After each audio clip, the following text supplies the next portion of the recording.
Hey everybody, Dr. Chris, orthopedic surgeon and sports medicine physician, and today I'm gonna react to UFC injuries. So far we've reacted to football, soccer, and basketball, and you guys have loved it. So many of you have put it in the comments. I'm now going to do UFC injuries.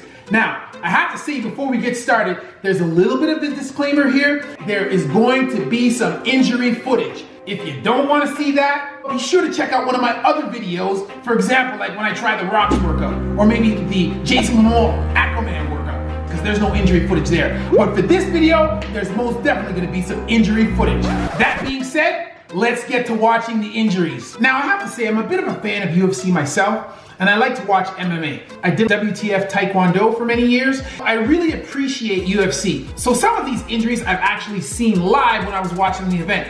Some of the other ones are a little bit more obscure. This is my first time seeing those, so you're gonna get the real deal reaction.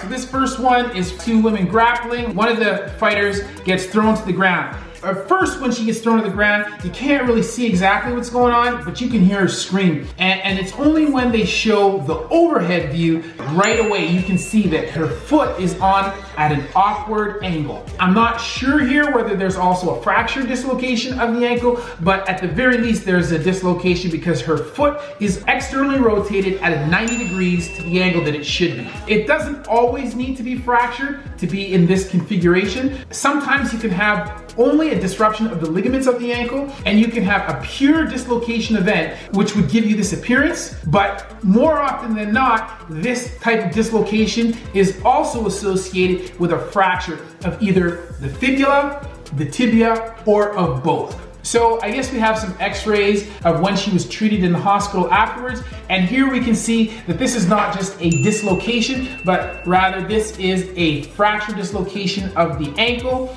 And we can see here that the talus, which is one of the main bones of your ankle, is dislocated posteriorly, meaning towards the back, on the tibia, which is your shin bone. And we can also see that there is a fracture fragment from the distal tibia, or the end of the tibia, and that's more towards the back part of the tibia, so the posterior part. And this is what we would call a posterior malleolus fracture.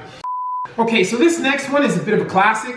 I remember watching this event as it happened, and this really freaked me out. It's not the first time that I've seen it. It definitely was a little bit gnarly. This injury occurred in a fight between Chris Weidman and Anderson Silva. This was quite a big fight because up until this point, Anderson Silva had been pretty much unbeaten in most of his MMA career. Anderson Silva was definitely a mixed martial artist machine. And he made everybody look pretty much stupid. See what happens.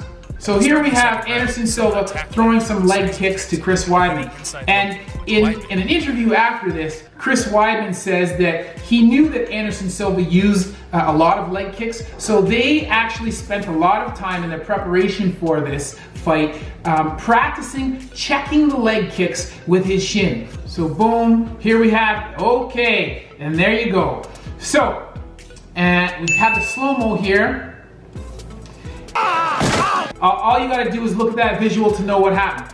We have Anderson Silva throwing a low leg kick at Chris Weidman's legs. Chris Weidman is attempting to check the kick with his leg, but not with any part of his leg. He's trying to check the kick with his upper shin, or the tibia, around the location of his knee joint. And this is because this is a relatively broad part of the tibia, and it's better able to dissipate the force. If Anderson Silva was to kick Chris Weidman in Chris Weidman's upper shin using his lower leg, there is a possibility that Anderson Silva could break his tibia on Chris Weidman's upper tibia.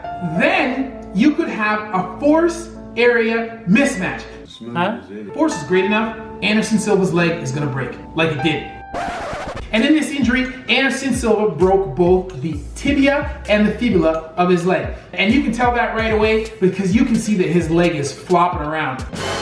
If the fibula was still intact and this was only like a hairline fracture, there would still be some structural rigidity. But here, there is none. And so we know that both bones were broken. And this, for sure, is gonna require an operation. Both of the bones tibia and the fibula were displaced. Because they were both displaced, they both require fixation. So to fix the tibia, we're gonna put a titanium rod down the center of the leg, through the knee. To fix the fibula, we're gonna make an incision on the side and put a plate and screws for fixation. After that, he's gonna be immobilized for a period of time. Once the fracture looks like it's healing, then we're gonna allow progressive weight bearing. Once the fracture is healed, he can get on with his training and get back to doing what he does. Okay, so for this next one, we have, again, two fighters, and I can't remember whether this came before Anderson Silva and Chris Weidman or after. I never saw this fight live, but I did hear about this injury. So here we have the two fighters facing off against one another. We have the fighter in the red trunks, throws a kick, and then he backs up, and then we boom. And, okay, just like in the last video with Anderson Silva and Chris Weidman, we have the fighter in the red trunks checks the kick with his leg. And here we have another example of what happens when you check a kick from the lower leg with your upper leg.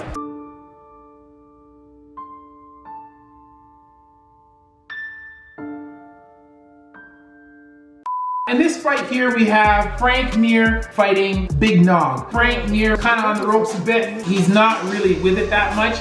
Going to short because he's taken a couple of good shots. Somehow, he attempts a takedown and he secures the takedown. Frank Mir ends up on top. He has Nogueira's arm. I believe he's looking for a Kimura here. I've said this before in several videos. Bones are great in compression, but they absolutely suck in rotation. Here we have a problem where the humerus is being rotated under tension. If you are not gonna tap, he's gonna break your arm. You didn't really see a big snap or anything like that. You just kind of saw the arm shift a little bit. You can't really tell where the fracture is, but because of the rotation, I know that this fracture was in the humerus. This was a fracture of the humeral shaft, and this is likely to be a long oblique fracture because that's the type of fracture you get when you have a rotation force that's been applied to the bone. Here we have the x-rays that were shown afterwards. You can see that he's got an oblique fracture. All that means is that the fracture was at an angle. This was actually a shorter oblique than what I anticipated, but it's not a straight transverse fracture. So here we have another UFC fight. Right away you can see that the fighter who is on his back, he's got quite a large swelling over the brow of his right eye. So this is quite a bad hematoma that he's got here. If I'm correct, I think that's Jose Aldo who's fighting. And so here we can see that the referee, Big John, steps in, stops the fight, because he wants the doctor to come take a look at this hematoma. That hematoma represents a collection of blood that has occurred underneath the skin. That collection of blood has separated the skin from the fascia, which generally holds the skin to the bone. And that pocket could get larger, disrupting more fascial attachments and peeling more of his skin off the bone of his forehead. And this might require surgery. In this case, the doctor deemed that this hematoma was too large for him to continue, and they called the fight. So in this one, we have a ladies fight. I also was watching this one again live when it happened. At this point, it looks like Herb Dean, who's the referee, has stopped the fight because he notices that one of the fighters has a problem with her ear. And we can see that there's a lot of blood, but we don't know exactly what's happening until we get a little bit of a close-up view. You can see that this is quite a large laceration. Basically, her left ear has been avulsed, which means torn off. The ear is largely a skin and cartilaginous structure, which is attached onto the side of your head. If we look at the slow motion here, we can see that the fighter punched her in the ear with a glancing blow. And so when you have a glancing blow, this is going to cause shear forces. So not compressive forces, but shear forces which occur across the face of the area of impact. And just as bones are not really good with rotation, the skin is not really good with shear forces. You can see the result of that. She nearly rips the ear off with that punch. So here we have Ronda Rousey. Anybody who is familiar with UFC or MMA knows that Ronda Rousey was the queen of arm bars. This is how she submitted most of her opponents. And so she has somebody here. She's basically completely straightening the arm out, and she's applying pressure to the backside of the elbow. And sooner or later, the capsule is gonna give up, and you're gonna end up with a dislocation of the elbow. The end part of the humerus can pop out of the trochlea, which is the part of the ulna which holds it in joint. So right here, you can see that the elbow is now pointing the opposite direction by about 30 degrees. So the moral of the story is that if you get your arm caught in an arm bar, you better tap. Tap quick before something bad happens. Now let's move on to the next one. Here we have two fighters. The fighter who's on the ground, he has managed to secure wrist control on the fighter who is standing up. He's got his legs around that fighter's waist. The fighter who's standing has an opportunity to tap. He doesn't. This is kind of like the situation where we just had with Ronda Rousey. The fighter on the ground continues to apply an extension force to the forearm, this time in the middle of the forearm rather than at the elbow. He ends up creating a both bones forearm fracture. The radius and the ulna are fractured here. As I've said before, bones are great in compression, but they suck in rotation. They also suck when a force is applied perpendicular to the shaft. This guy has basically sprouted a new elbow in the middle of his forearm. This is the last one. We're gonna wrap it up now here. Okay, so this one, I believe it's UFC, and boom.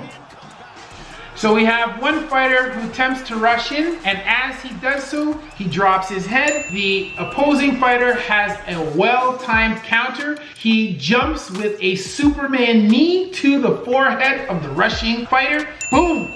He smacks that guy right in his forehead, right above his brow. So Big John McCarthy stops the fight here, and this is a good stoppage because this guy has suffered some serious damage. On the right-hand side, you can see the X-ray image, which shows that he has suffered a comminuted, which means many pieces, depressed frontal bone fracture of the skull bulk. And this is a big problem because this definitely requires surgery, multiple plates. This is something that, well, it's a fight-stopping injury, and this is something that could potentially be a career-ending injury. This fighter is lucky that he did not suffer brain damage from this injury. Because the fracture was multi-fragmentary, any of those fracture fragments could have been pushed into the brain material, which is directly behind this area. And this is actually one of the most gruesome things that I've seen in UFC. This was a bad injury. I'm Dr. Chris, and today I've been reacting to UFC injuries. If you're new to the channel, be sure to subscribe, hit the notification bell because you don't want to miss out when we post new content. If you are a returning member of the Intern Army, you know what to do. Reasons one, the leading scorer, Carmelo Anthony, 27+. Go hit the like button and share this video with a friend. And if you like this series of videos, be sure to let us know in the comments and tell us what sports you want us to do next. That's been a word from Dr. Chris, not your everyday ortho.